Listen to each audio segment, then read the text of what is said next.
Hello friends, so today we will learn another 5 schemes under the Agriculture and the Farmer Welfare Ministry. Okay, so let's start with the first scheme, that is Green Revolution Krishi Unnati Yojana. Okay, it is an umbrella scheme comprises of the 11 schemes or the missions which looks to develop the agriculture and allied sector in a holistic manner to increase the income of farmers.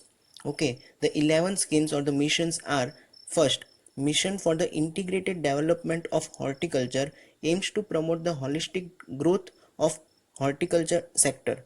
Second, National Food Security Mission, including National Mission on Oilseeds and Oil Palms, aims to increase production of rice, wheat, pulses, coarse cereals and commercial crops through an area expansion and productivity enhancement. Third is National Mission for Sustainable Agriculture, aims at promoting the sustainable agriculture practices between suitable to specific agroecology.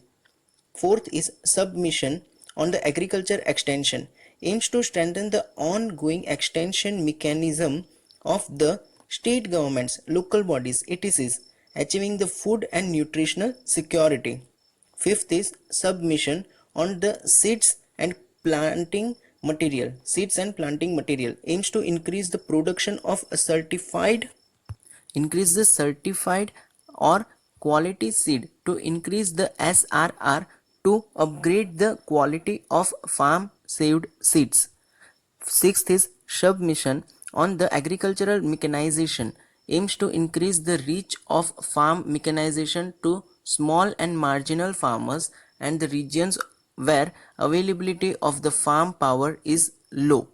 Now, seventh is Submission on Plant Protection and Plant Quarantine, aims to minimize the loss to quality and yield of agricultural crops from the ravages of insects, pests, diseases, weeds, nematodes, rodents, etc. Okay.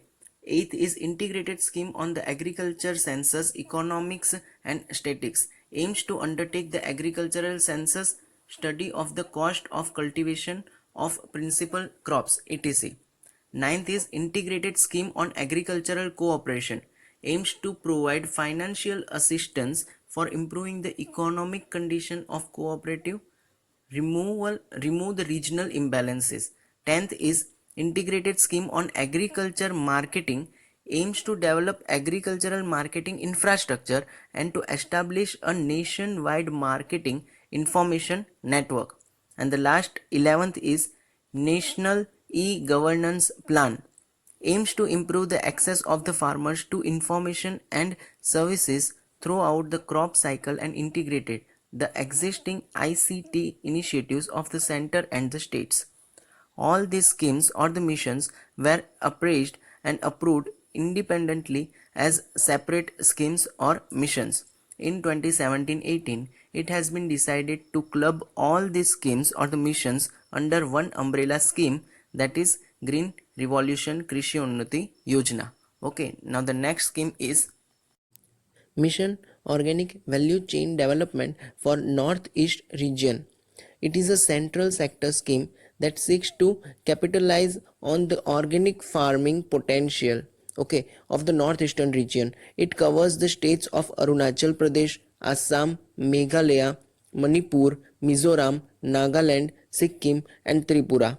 The schemes aim to development of certified organic production in a value chain mode to link the growers with consumers. Certified organic production, okay, it supports the development of entire value chain covering the value chain production, processing and marketing and support agencies. Okay, it supports value chain production, processing, marketing and support agencies also. Okay, now the last scheme is the next scheme is Soil Health Card Scheme. Okay, it was launched in 2015 in Rajasthan.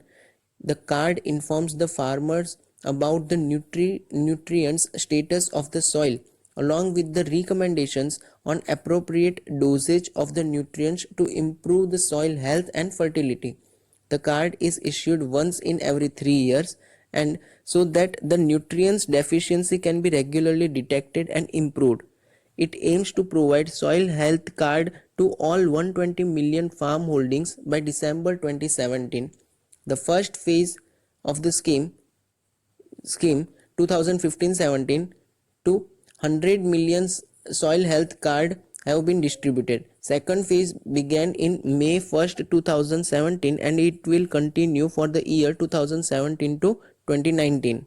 Okay. Recently the government has updated the funding pattern for the soil health card scheme implemented by the Ministry of Agriculture under the National Mission for Sustainable Agriculture.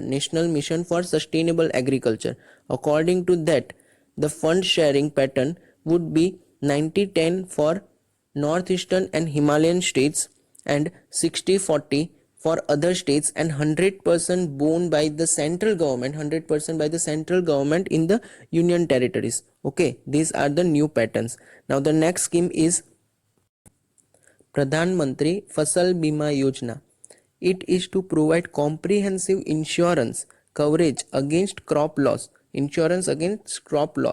compulsory for the farmers availing crop loan for notified crops in notified areas and voluntary for non-loany farmers. Premium rate: there is no capping in the premium rate and one premium rate on pan-India basis. It is 1.5% for Rabi crops, 2% for Kharif crops and 5% for annual for horticulture or commercial crops. Okay. There is no upper limit on the government subsidies, that is the difference between the premium and insurance charges paid by the farmer. Okay, what is it? Difference between the premium and the insurance charges paid by the farmers. Losses covered are non-preventable risks such as natural fire, storm, hailstorm, cyclone and inundation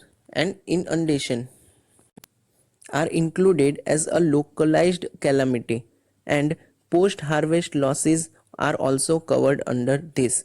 A cluster approach will be adopted under which a group of districts with variable risk profile will be allotted to an insurance company. Okay.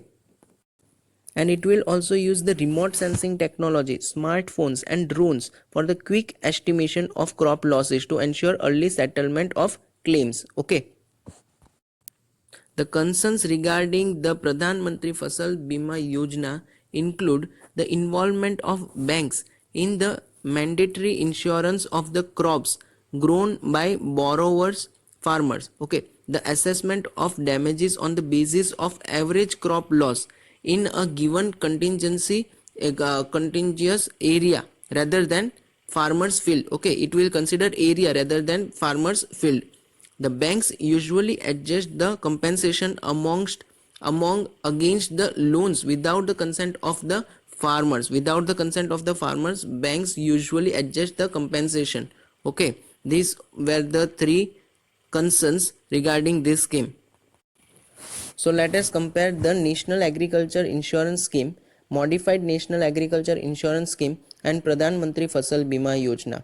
The premium rate in NAIS is low, NAIS is high and Fasal Bima Yojana is lower than NAIS. Okay, one season, one premium, there is in NAIS. No, there is not in MNAIS and there is in Fasal Bima Yojana. Insurance schemes is fully in NAIS, capped in MNAIS and full in Fasal Bima Yojana. Localized risk coverage: there is no localized risk coverage in NAIS. There is coverage of hailstorm and landslide in MNAIS, and in Fasal Bima Yojana coverage of hailstorm, landslide and inundation also. Now post harvest losses coverage: there is no coverage in NAIS, National Agriculture Insurance Scheme.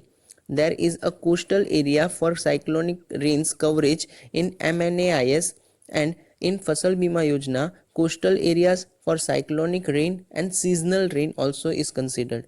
And the use of the technology in National Agriculture Insurance Scheme is, yes, there is use of technology. In MNAIS intended to be used. Okay, and in Fasal Bima Yojana it is mandatory to be used. Okay, now the last scheme is, that is Paramparagat Krishi Vikas Yojana. Traditionally means it is to promote the organic farming, and the products will be linked with the market. It will implemented in a cluster based approach, and the farmers will funded to meet the expenditure from the farm to market. From the farm to market, the farmer will be funded to meet its expenditure, and it is cluster based. There is no liability for the farmer for expenditure on certification. There is no liability for the farmers for expenditure on the certification. These were the schemes of today. Thank you so much for watching this video.